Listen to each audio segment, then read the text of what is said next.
आज भी मैं लोगों को कहूँगा गूगल पे जाके थोड़ा रिसर्च करो अबाउट बोहेमियन ग्रोव, आपको पता लगेगा कि कितने बड़े बड़े लोग उसमें वो हुए थे।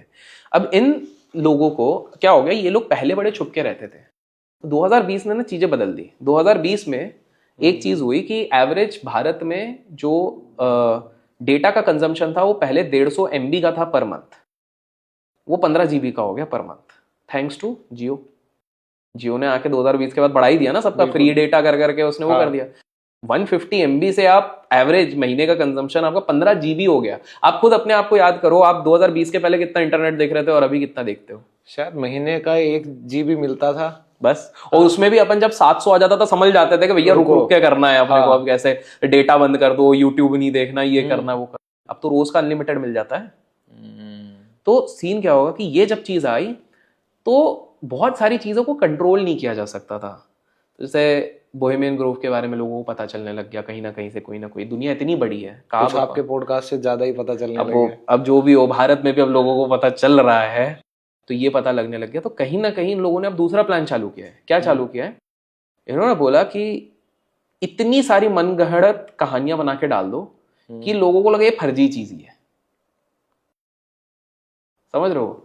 मतलब इफ यू कैन नॉट, वो एक कहावत रहती है उसमें बोलते हैं कि if you can not use them confuse them. तो क्या करो, इतना इंफॉर्मेशन ओवरलोड कर दो, दुनिया भर का कुछ भी डाल दो उसमें कि भैया हवा में चुड़ैल उड़ रही थी, तांत्रिक उड़ रहा था, ये कर दो, सब डाल दो। सामने वाला बोलेगा अरे ये तो बेकारी चीज है, तो अपने आप विश्वास उठेगा।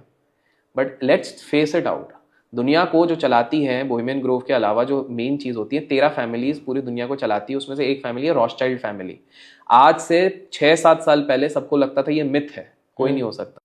एक पार्टी में गलती से फोटो आ गई जिसमें कि रॉथस्चाइल्ड है। अभी हाल फिलहाल में हमारे देश में जो सबसे बड़ी शादी हुई, जो शादी खत्म होने का नाम नहीं ले रही थी, उसमें सिर्फ JP मॉर्गन ने, उसमें एक रॉथस्चाइल्ड भी थे। वो क्या हो गया कि आजकल तो लोग बड़े समझदार है ना कहीं फोरम पे उठा ही देते हैं। किसी ने पूरी फोटो देखी और किसी कोई पढ़ा लिखा इंसान होगा, उसने जाके पुरानी फोटोज निकाल के US UK सब जर्मनी रशिया में घुस गया, सबके जाकर वहां से लगा, बोला अरे ये तो इसी बंदे की फोटो, ये बुढ़ा हो गया है, ये तो रॉथस्चाइल्ड है।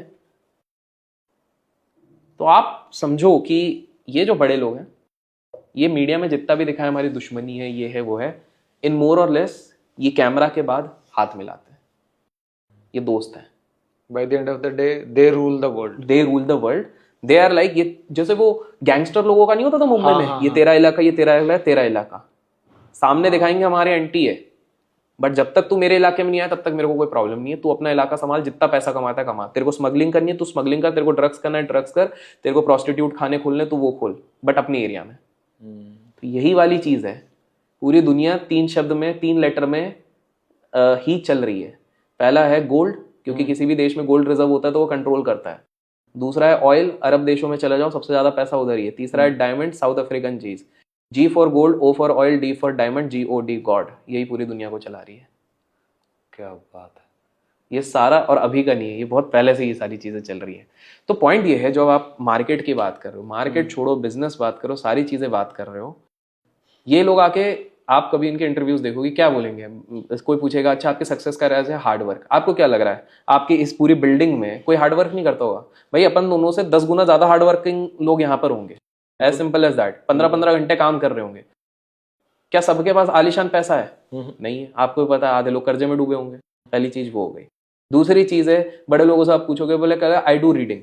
भाई मैं खुद जानता हूँ, इतने सारे हमारे कॉलेज के प्रोफेसर, और देखो अगर सिर्फ रीडिंग करने से कोई सक्सेसफुल होता तो हमारे देश के जितने भी कॉलेज के प्रोफेसर होते ना, आज उनके अकाउंट में एटलीस्ट 100 करोड़ रुपए होते। सिंपल सी बात है, फैक्ट है, सिंपल सा है ना। और अगर सिर्फ एक IIT IIM करने से आप दुनिया के सबसे बड़े ट्रेडर या इन्वेस्टर हो जाते, तो टॉप 10 ट्रेडर्स और इन्वेस्टर IITians होते। हमारे देश के तो ड्रॉप आउट्स हैं। अब बोलो, राधा किशन अंबानी सर की बात करते, डीमार्ट जो चलाते हैं, 15 लाख करोड़ के ऊपर की संपत्ति है उनकी, वो तो BCom ड्रॉप आउट है। तो आप कैसे, और पर पूरी दुनिया को क्या बताया जाता है मैट्रिक्स में कि जब तक तुम पूरे पढ़ोगे नहीं, मेहनत नहीं करोगे, जब तक IIT IIM नहीं लगाओगे।